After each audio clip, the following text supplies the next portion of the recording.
زندگی جب ہم گزارتے ہیں تو میں نے غور کیا کہ اس میں جملہ کتنے حصے ہیں۔ ویسے یہ بات کو میں الگ طریقے سے کئی بار بیان کر چکا ہوں، اور آج میں بڑی شدت کے ساتھ یہ چیز محسوس کر رہا تھا کہ جیسے ابھی میری موت آ جاتی ہے اور میں اللہ کے حضور پیش ہوتا ہوں، تو کہیں سے ہم کو یہ روایتیں ملتی ہیں کہ پہلے آپ کی روح کو استقبال کرنے کے لیے 3 سوال کیے جاتے ہیں کہ من ربک ما دینک من نبیک۔ ٹھیک ہے، قیامت کے بھی 5-6 سوال پوچھے جائیں گے کہ زندگی کہاں گزاری اور دولت کیسے کمائی، کیسے خرچ کی۔ پھر اس کے بعد یہ 3 سوال کے بعد 3 سوال اور ہوں گے، قرآن کا علم کتنا حاصل کیا، اس پہ کتنا عمل کیا اور اس کی دعوت کتنی دی۔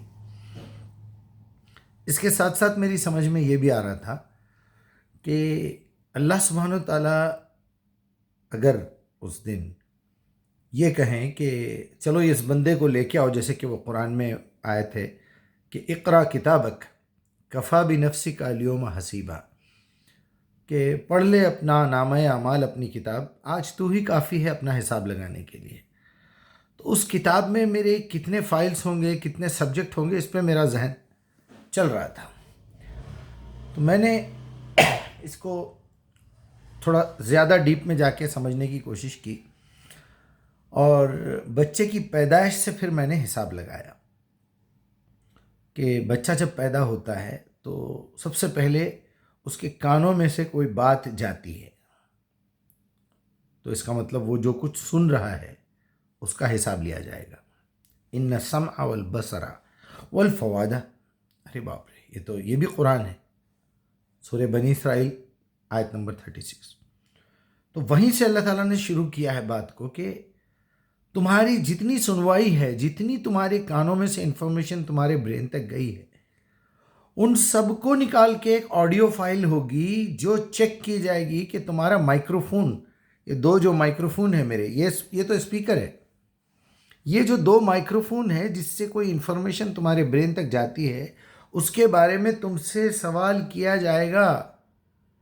وَلَا تَقْفُ مَا لَيْسَ لَكَ بِهِ عِلْم إِنَّ السَّمْعَ وَالْبَصَرَ وَالْفُؤَادَ كُلُّ أُولَئِكَ كَانَ عَنْهُ مَسْئُولًا۔ باپ رے، تو میری ایک فائل ہے پوری کی پوری آڈیو کی، جو میرے دماغ میں ریکارڈنگ ہوئی ہے، اس کا ٹیسٹ ہوگا۔ یہ بات تم نے کہاں سے سنی، کس نے کہی، تم نے اس کو چیک کیوں نہیں کیا، وہ صحیح تھی یا غلط تھی، تم ہندو تھے، تم مسلمان تھے، تم سکھ تھے، تم عیسائی تھے، تم یہودی تھے، تم سنی تھے، تم شیعہ تھے، تم بریلوی تھے، تم دیوبندی تھے، تم وہابی تھے، کچھ بھی تھے، جو بات تمہارے کانوں سے تمہارے دماغ تک گئی تھی، اس کو تم نے ٹیسٹ کر کے کیوں نہیں لیا دل تک؟ بہت بڑا سوال ہے یہ۔ ویری نیکسٹ مومنٹ میں ذرا سا بچے کی آنکھیں جمنا شروع ہوتی ہیں تو اس کی نظر، پکارا جاتا ہے بچے کا نام لے کے، احمد احمد احمد، وہ پھر پلٹنا شروع کرتا ہے، تو اس کی آنکھوں کا سوال ہوگا کہ تم نے اپنی پوری زندگی میں جتنی چیزیں دیکھی ہیں اس کا ذرا حساب تو دے دو۔ اس کے بعد نمبر آتا ہے تمہارے برین کے ٹیسٹ کا۔ جتنی چیزیں ہم نے غلط دیکھی ہیں، غلط جو ہے یہ ہوا ہے، تمہارے دماغ میں کوئی مووی گئی ہے، کوئی پکچر گئی ہے، کوئی سین گیا ہے، تو اس پہ تم نے فلٹر کیوں نہیں لگایا، سوچا کیوں نہیں کہ یہ چیز میں غلط دیکھ رہا ہوں، یہ چیز غلط ہے، ایسا نہیں ہونا چاہیے۔ ایک دبلے پتلے انسان کو 4-5 ہٹے کٹے لوگ مل کے مار رہے ہیں اور میں وہاں سے گزر گیا دیکھتے ہوئے۔ یہاں تو ہماری امت کا یہ حال ہو گیا ہے کہ ایک آدمی قرآن جلا رہا ہے، ہمارے اوپر کچھ نہیں گزر رہا ہے۔ ہماری لڑکیاں غیروں کے ہاتھ میں جاری، ہم پہ کچھ نہیں گزر رہا ہے۔ ہمارے بچے ایتھسٹ ہو رہے ہیں، ہم پہ کوئی اثر نہیں ہو رہا ہے۔ مجھے ایک واقعہ یاد آ رہا ہے، میں آپ کو سناتا چلوں۔ 4 دوست تھے، سب آپس میں شرط لگا رہے تھے، میں نے اس سے پہلے بھی بیان کیا یہ واقعہ، کہ سب میں یہ کمپٹیشن لگ گیا کہ ہم سب میں بے غیرت کون ہے۔ ایک نے کہا کہ دیکھو میرے سے اتنا بڑا بے غیرت تو ہم 4-5 میں کوئی نہیں ہے۔ چنانچہ بولا میں ثبوت دے دوں گا۔ ایک بہت ہی ضعیف بوڑھی عورت جا رہی تھی، اس کی لاٹھی پہ لات مارا تو بوڑھی گر گئی۔ بولا دیکھو تم، ایک بوڑھی پہ بھی مجھے رحم نہیں آیا، میرے اتنا بڑا بے غیرت ذلیل آدمی کوئی نہیں ہے۔ دوسرے نے کہا تو لاٹھی پہ پیر مارا، اب میں دیکھ بڑھیا کے پیٹ پہ پیر مارتا ہوں، دیکھ میرے سے اتنا بڑا بے غیرت کوئی نہیں ہے۔ تیسرا بولا میں تو اس کا چہرہ کچلوں گا پیر سے۔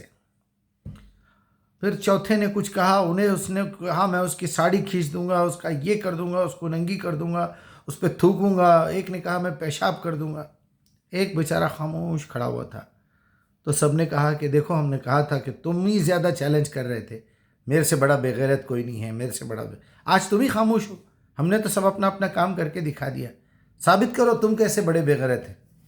اس نے کہا دیکھو تم نے یہ کیا، تم نے یہ کیا، تم نے یہ کیا، میں نے کچھ نہیں کیا، میں نے کسی سے کچھ بولا بھی نہیں، تم کو روکا بھی نہیں۔ پھر میرے اتنا بڑا بے غیرت کوئی نہیں ہے کیونکہ یہ میری ماں ہے، میں سب دیکھتا رہا لیکن تم لوگوں کو روکا نہیں۔ تو آپ اندازہ کیجئے آج اس وقت مسلم امت بے غیرتی کے ذلالت کے آخری لیول کے اوپر ہے۔ تو ہماری یہ فائل چیک ہونے والی ہے۔ آپ یہ مت سمجھیے کہ آپ کے آنکھوں نے کچھ دیکھ لیا، کانوں سے کچھ سن لیا، ایک نالائق وسیم رضوی اٹھا اور جو ہے 26 قانون نکال دو، 26 آیاتیں نکال دو، کسی نے کہہ دیا قرآن میں سے یہ نکال دو، کسی ایتھسٹ نے کہا یہ قرآن جو ہے اللہ کی کتاب نہیں ہے۔ اب بے غیرت بڑے بڑے مولوی بڑے بڑے دعوے کرتے ہیں میں فلاں مدرسے سے ہوں، فلاں مدرسے سے ہوں۔ آؤ نا ایک پلیٹ فارم پہ آؤ نا، آ کے بات کرو نا کسی سے، بولو نا بھئی آپ لوگوں کا سب کا فتویٰ نکالو، بلا کے بولو یہ تمہیں 100 ڈیز ہم دے رہے ہیں، تمہارے جتنے ڈاؤٹس ہیں ہم کلیئر کرنے کے لیے تیار ہیں، تم مان گئے تو ٹھیک، ورنہ 101ویں دن یا 100 ڈے میں تمہارا قتل کر دیا جائے گا، تمہیں پھانسی دے دی جائے گی، تمہاری گردن کاٹ دی جائے گی۔ یہ اسلامی قانون ہے، کیا خیال ہے تمہارا؟ یا پھر تمہیں ایسی قید ہوگی کہ تم زندگی بھر کسی سے بات کرنے کے لائق نہیں رہو گے تاکہ تمہاری گندگی اور نہ پھیلے، یا پھر تم مانو، پھر یا ہمیں منواؤ۔ اتنی طاقت تو ہے نہیں ہمارے مولویوں میں، ایک سوال کا جواب نہیں دے سکتے کسی ایتھسٹ کا، الٹی سیدھی باتیں کرتے ہیں اور یہ کرتے ہیں۔ چلیے اس کے بعد میں سمجھتا ہوں ایک فائل اور بڑی خطرناک کھلے گی، وہ اسی سے ریلیٹڈ ہے کہ تم نے کیا کہا تھا، تمہاری ساری اسپیچ، تمہارے سارے آڈیوز جو تمہارے گلے سے نکلے وہ سب ایک فائل میں بند ہوں گے، وہ فائل نکالی جائے گی، وہ چیک ہوگی تم نے کیا غلط کہا تھا، کیا جھوٹ کہا تھا، کس پہ تہمت لگائی تھی، کس کو گالی دی تھی، بے تکی باتیں بنا سوچے سمجھے، یہاں سے سنتے رہے، یہاں سے بولتے رہے، یہاں سے سنتے رہے، یہاں سے دماغ تک لے گئے نہیں، چیک نہیں کرے یہ صحیح ہے یا غلط ہے۔ کسی نے بول دیا لا الہ الا اللہ محمد رسول اللہ، تم چلتے رہے اسی لکیر کے فقیر۔ کسی نے بول دیا اللہم صلی علی محمد، تم بھی چلتے رہے اس کے اوپر، کبھی سوچے نہیں اس کے میننگ کیا ہے۔ کسی نے بتا دیا انی وجہت وجہہ للذی فطر چلتے رہے، لیکن تحقیق کر کے نہیں دیکھیے اس کے ایک وقت بغیر سمجھے کے بولے ہوں گے، 2 وقت، 10 سال کی عمر تک، 15 سال کی عمر تک، کبھی تو عقل آنا چاہیے تھا۔ 70 سال کے ہو گئے، 60 سال کے ہو گئے، مرنے کی نوبت آ گئی، قبر میں ٹانگیں لٹکی ہوئی ہے، شرم و حیا کا نام نہیں ہے۔ بے غیرتی کا یہ عالم ہے کہ منہ میں گھٹکے، سگریٹ، گندگی، گالیاں، پھر اوپر سے غرور، تکبر، پھر غلط فہمی اندر کہ ہم تو بخشے جائیں گے، ہم تو مسلمان ہیں اور ہم تو فلاں ہیں۔ اندر ذرا پیٹ چیر کے دیکھو، الف کا نام بھالا نہیں، یہ کھوپڑی پھوڑ کے دیکھو کچرا بھرا ہوا، دل نکال کے دیکھو نفرت، شرک، بدعت، بے حیائی نظروں میں، یہی حشر ہونا ہے۔ پھر تو ایک فائل اور نکالی جائے گی عقیدے کی، عقدہ کہتے ہیں گٹھی باندھ لینا کسی بات کو، عیسیٰ زندہ اٹھا لیے گئے، عیسیٰ واپس آئیں گے اور وہ فلاں ہوں گا، یہ حلال ہے وہ حرام ہے، چیک کرنے کا تو کوئی نام و نشان نہیں ہے دور دور تک۔ بس اس سے سن لیے بول دیے، اس سے سن لیے بول دیے، یا لکیر کے فقیر بکروں کی طرح چلتے رہے پیچھے ایک دوسرے کے، انہیں کرا تو ہم بھی کریں، انہیں کرا تو ہم بھی کریں۔ بس بے غیرت، بے غیرت قوم، بے غیرت قوم، اور اللہ کی لعنت ہے یہ۔ قرآن کے ساتھ ناانصافی کرنے کا، عربی زبان کے ساتھ کھیل کھیلنے کا، ایسا گرائے عربی زبان کو، ایسا گرائے، ایسا گرائے، اور انہی کمینوں نے یہ بتایا کہ خالی پڑھنے کا ثواب ہے، خالی ہاتھ لگانے کا ثواب ہے، خالی دیکھنے کا ثواب ہے۔ ظالم، خائن، اللہ تعالیٰ نے تو کھلے الفاظ میں کہا ہے کہ یہ قرآن میں نے عربی زبان میں اس لیے نازل کیا ہے تاکہ تم عقل استعمال کرو۔ دیکھو یہ زبان انا انزلنا لغہ عربیہ، یعنی، اور اس کے اندر قرآن اتارا، ہم نے عربی زبان میں قرآن اتارا تاکہ تم عقل استعمال کرو. تو عقل، عربی زبان اور قرآن، تینوں لفظ اس آیت کے اندر موجود ہیں.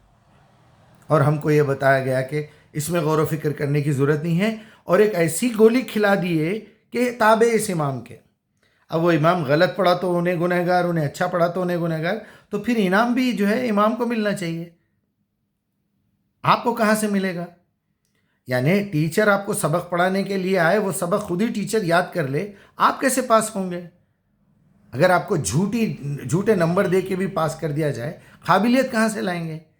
جب قابلیت نہیں رہے گی تو کام کیسے کریں گے؟ کام نہیں کریں گے تو اس کا پھل کہاں سے ملے گا؟ بہرحال ایک فائل ہماری عقیدے کی بھی ہے. اس کے بعد یہ دیکھا جائے گا کہ جس بات کو تم کہتے تھے، سنتے تھے، دیکھتے تھے، بولتے تھے، مانتے بھی تھے، عمل بھی کرے نہیں کرے انہی باتوں پہ، پھر عمل کی فائل نکالی جائے گی. بولتے کچھ اور تھے، کرتے کچھ اور تھے، دل کہیں اور تھا، دماغ کہیں اور تھا، نظر کہیں اور تھی. منافق، سیدھا ڈالو جہنم میں اس کو. اس کی ایک بھی چیز دوسرے سے میچ نہیں ہوتی، ڈال دو جہنم میں اس کو. عمل کے بعد جب تم سمجھتے تھے کہ جو کچھ میں نے سنا ہے، جو کچھ میں نے دیکھا ہے، میں نے دماغ کا ٹیسٹ لے کے دیکھا ہے، یہ واقعی اللہ کی کتاب ہے، یہ بات سچ ہے، وہی میں کہہ بھی رہا ہوں، وہی دل سے مانتا بھی ہوں، وہی اسی پہ میں عمل بھی کرتا ہوں.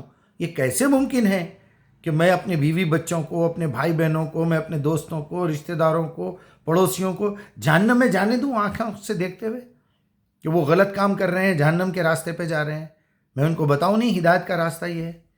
پھر میرے اتنا بڑا ذلیل، وہی پھر وہ آخری والا جو ذلیل تھا، دیکھ رہا تھا سب نے ماں کے ساتھ جو، اس کی ماں کے ساتھ جو ظلم کیا ہے، اور وہ خاموش رہا. تم بھی ویسے ہی ذلیل ہو. پھر بہت بڑے عالم ہوں گے، بہت بڑے فلاں ہوں گے، تو ترمخواں ہوں گے تم، لیکن اگر تم دعوت کا کام نہیں کرتے تو تمہارے اتنا ذلیل آدمی کوئی نہیں ہے. تھرڈ کلاس کچرا گھر کا، ریجیکٹڈ مال. پھر میں عالم ہوں، مولانا فلاں امک ڈمک رحمت اللہ علیہ. لعنت ہے تمہاری زندگی پہ. پھر اس کے بعد اخلاص چیک کیا جائے گا. اس کے بعد ایک بہت ریئر معاملہ ہے، اور یہ بھی انہی مولویوں کا، علماء کا کام ہے، کتابیں لکھنا. تو تمہارا لکھا ہوا بھی کچھ نہ کچھ میٹر ہوگا نا. میرے لکھی ہوئی کئی اوراق ہیں، کئی پیپرز ہیں. اگر اس کو جمع کروں تو 10-15 کتابیں لکھی جا سکتی ہیں، چھاپی جا سکتی ہیں. کم سے کم 10 تو چھاپی جا سکتی ہیں.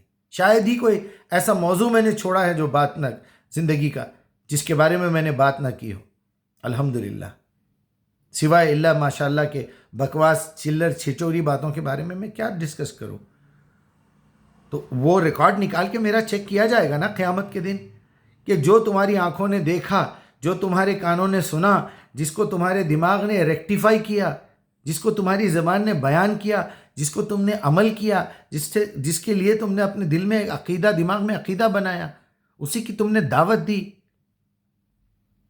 اور اسی میں تمہارا اخلاص تھا. تم کبھی زندگی میں اللہ سے بھیک نہیں مانگے، چندے نہیں اکٹھا کرے، نام پہ مسجدیں نہیں بنائے، غیروں کے نام کے عمرے حج نہیں کرتے رہے، یہ چھچوری حرکتیں نہیں کرے تم. یہ وظیفہ، وہ وظیفہ، یہ ہو پڑے تو یہ ہوتا، وہ یہ کچھ نہیں کرے. پیور کام تھا تمہارا.